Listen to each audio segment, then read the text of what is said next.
Mula po nang mailunsad ang proyektong lingap sa mamamayan sa kontinente po ng Africa at hanggang sa ngayon patuloy na dumarami ang bilang na mahihirap na natutulungan ng Iglesia ni Cristo katuwang ang Felix Y. Manalo Foundation. At sa buwang ito po ng Hunyo, muling sinagawa po ang sunod-sunod na paglingap sa iba't ibang bansa sa Africa.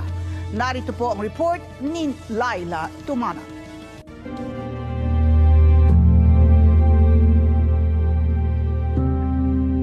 We are here upon the instruction of Brother Rivaldo Manalo, our executive minister. Beginning tomorrow, we're going to start being a worker of this farm. Oktubre 2019, nang atasan ng Executive Minister ng Iglesia ni Cristo, ang kapatid na Eduardo V. Manalo na magtungo sa bansang Malawi, ang nooy General Auditor ng Iglesia na si kapatid na Glicerio Santos Jr. Isa sa mga layunin ay upang pasimulan ang livelihood programs dito sa pang-apat na pinakamahirap na bansa sa buong mundo. Bago pa ang pagtitipong ito, magkakasunod na malalaking paglingap ang inilunsad sa iba't ibang dako sa bansang Malawi. At para sa komprehensibong paglingap at pangmatagalang pakinabang sa mga residente, bumili ang iglesia ng mga lupain na pakikinabangan ng mga nasa labis na kahirapan. Noon pong 2019 ay isinugo po ng kapatid na Eduardo Manalo ang kapatid na Jun Santos para po makabili po ng lupa dito po sa Malawi, sapagkat ang Malawi po ay isa po sa pinakamahihirap na bansa dito po sa Africa. Bagamat ang Iglesia ni Cristo po ay tumutulong sa abot po ng ating makakaya sa pamamagitan ng lingap sa mamamayan, hindi po nagkasya ang pamamahala doon, kundi nagbigay po sila ng ganitong proyekto na makatutulong pangmatagalan po. Bukod sa hanap buhay, ay nagkaloob din ng supply ng malinis na tubig na unang ipinagkaloob ang nasa Caputo Farm. Kasunod ay nasa Nakundua Farm. Patuloy ring pinakikinabangan ang water pump sa Empugo Village. Sa buwang ito ng Hunyo 2025 ay muling nasaksihan ang inaugurasyon ng 2 water pump sa mga komunidad sa Malawi.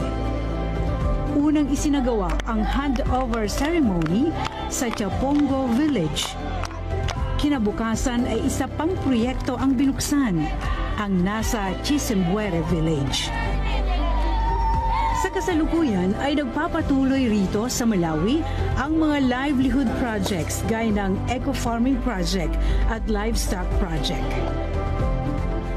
Masasaksihan din ang ganitong mga pagtulong sa iba't ibang dako sa bansang South Africa. Sa loob lamang ng maikling panahon, ang mga tagumpay na ito ay nakatawag ng pansin sa malaking bilang ng mga residente sa bansang ito. Wa the Iglesia ni Cristo, Church of Christ, pamuzili Felix Manalo Foundation.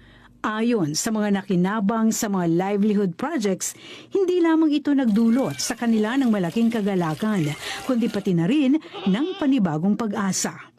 At sa pagdaan ng panahon ay maiaahon sila mula sa matinding kahirapan, bigyan ng magandang kinabukasan ang kanilang mga anak. Arumatatu kumapeza chakudya yathu muno bwino kugulaso zovalana ndi akazi olosene ndemo. Okay. Chifukwa chakubala cha mafamu pano.